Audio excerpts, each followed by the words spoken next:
Welcome to the Family Dynamics Podcast. You have to just be willing to talk about these things, and you have to be willing to put it all on the table. Learn firsthand from the power couple who's built a healthy relationship from major and minor issues, The good, the bad, the ugly, to triumphs of the family unit. In this day and age, you need somebody by your side. Utilize proven techniques and strategies to help your relationship and family thrive to the next level. You have to compromise. This is the Family Dynamics Podcast with Kevin and Alicia Meeks.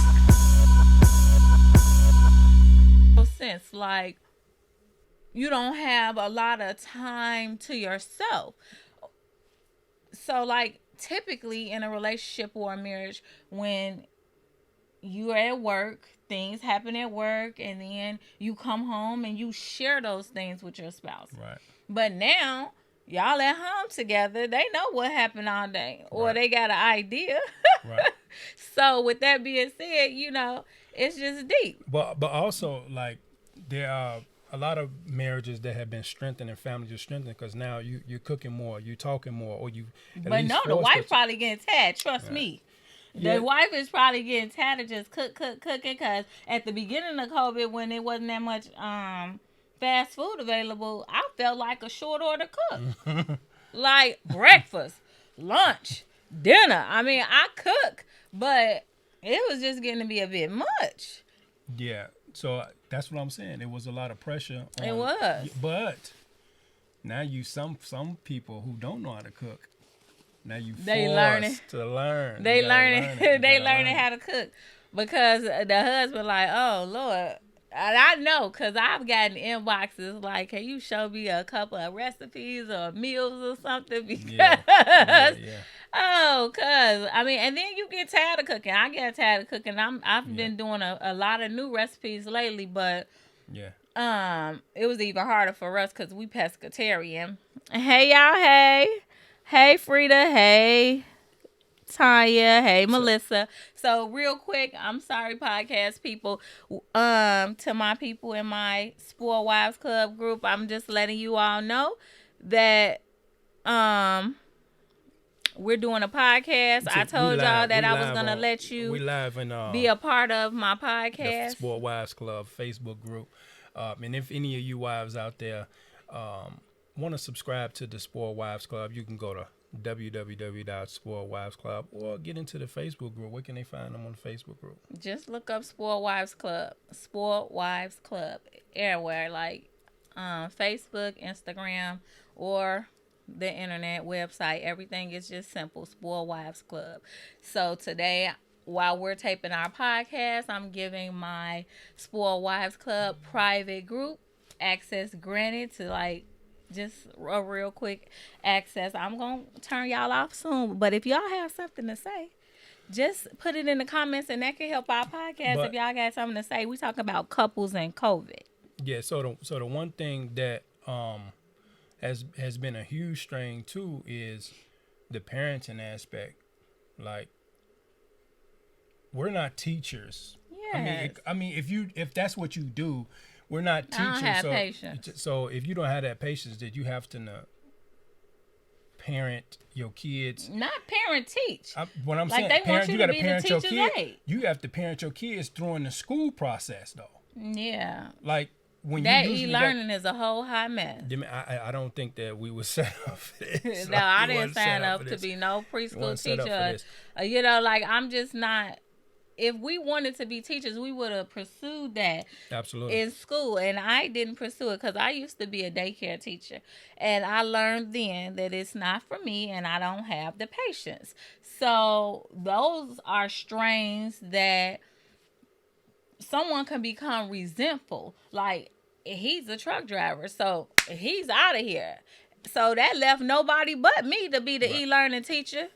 And I was emailing them people like, hold on, I have a job too.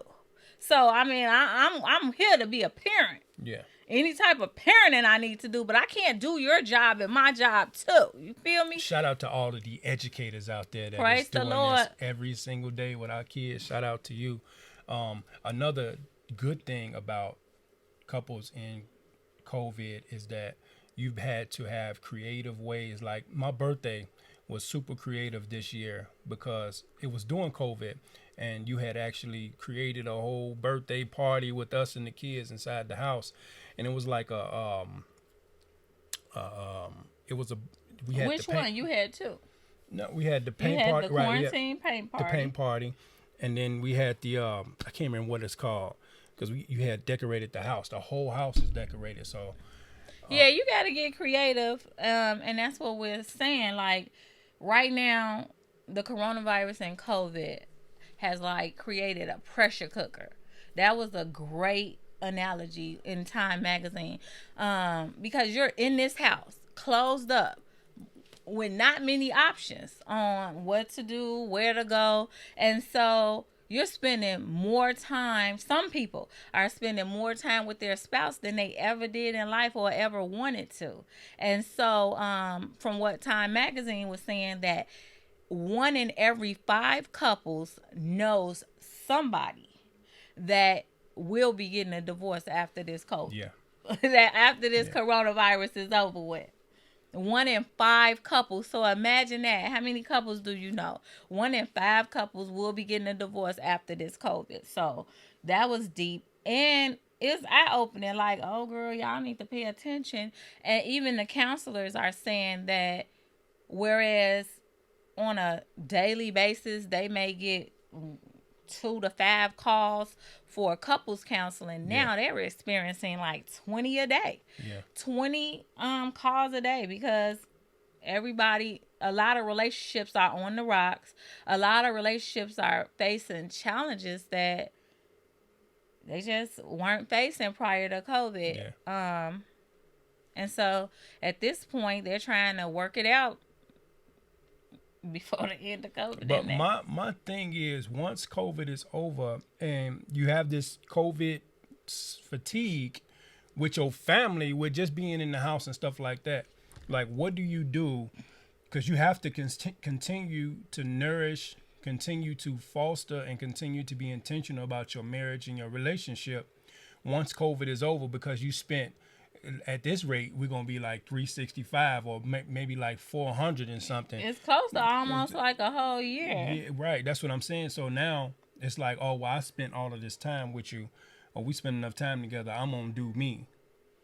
So now you got. When the COVID over with, I'm just saying, people gonna be like, I want to do me because I've been with you all year. I don't want to hear about a lie. I ain't gonna be. That's what I'm saying. You gotta figure out, like, we got to keep this momentum going in our relationship and with our family to say, it was good having this time with y'all, that I don't want to miss this, and just say, okay, we done with this. And that's the positive aspect of it. That's the positive. That you are able to spend, because it's just not all negative, guys. But that's the positive aspect of it, that you are able to spend more time with your spouse, spend more time in your house. Like, a lot of people, not me, because I had to work. My job never quit, but a lot of people were spring cleaning, getting their house together, organizing, all type of stuff. And that was a relief to them, that they could finally have time to do things like that, and finally have time to actually spend with their kids and their husband and be intentional. So it's not all negative, but right, because now coming up on the Thanksgiving holiday, just being thankful that our family specifically, and that's, my condolences to all of the families who have experienced COVID in the worst way.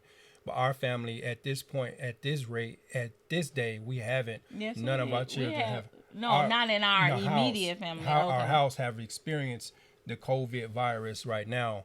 So just us going into the Thanksgiving holiday, knowing that, hey, I'm thankful. We're thankful that we haven't experienced that level of sickness or that trial to go through as a family, as a couple unit, and I'm truly, that's one thing I know that I'm gonna be thankful for, and families that haven't experienced it yet, that should be what should be on the table of Thanksgiving this year, for real. Yeah, I agree with that 1,000%. So as we wrap up this segment of Couples and COVID, episode 4 of Family Dynamics podcast, if you're having or experiencing any issues in your marriage, counseling is a great tool. And then also just see if you can work it out yourself, though. Kevin is an advocate for that. Like, he really, really, really, really, really wants to see what we can do on our own without a third party. And we do try. Yeah. And sometimes we need a third party. And the reason is for that, because like you in couples in quarantine, couples in COVID, whatever, like you should be able to handle your issues, and the third party, which is the counselor, should be like the icing on the cake, or just give you a different perspective. It shouldn't be the crutch. It shouldn't be the crutch. You shouldn't have to crutch on your girlfriends or your guy friends to get insight of what you could be doing wrong or what adjustments you should make. You guys should be able to handle that as best as you can. And if it's too tough, seek out a third party, meaning your counselor, or meaning your advisors, your spiritual advisors, however you need to reach out to them. But we thank you guys so much. This is episode 4, and we really wanted to touch on couples in COVID, because we know that a lot of people are experiencing a lot of grief, and a lot of fatigue in their marriages. And I know for me, the one thing that we can do in our marriage is constantly communicate. What changes can we make today? What changes could we make once we come out of this? Or what would you like to do? Like, what would you like to experiment doing? Like I was helping my wife just last night with packaging up stuff, and it was enjoyable, and just doing it, not just watching her. Now I had to stand back because I know I'll get in the way, but just getting in the mode of just being a servant on my end. Yeah, I agree. So I thank you guys. This is episode 4 of the Family Dynamics with Kevin and Alicia Meeks. We'll see y'all in a minute. Bye. Thank you for listening to another episode of the Family Dynamics Podcast with Kevin and Alicia Meeks. Thank you, guys. Please like, subscribe, and comment. And don't forget to follow us on social media at The Family Dynamics. We'll see y'all in a minute. Bye.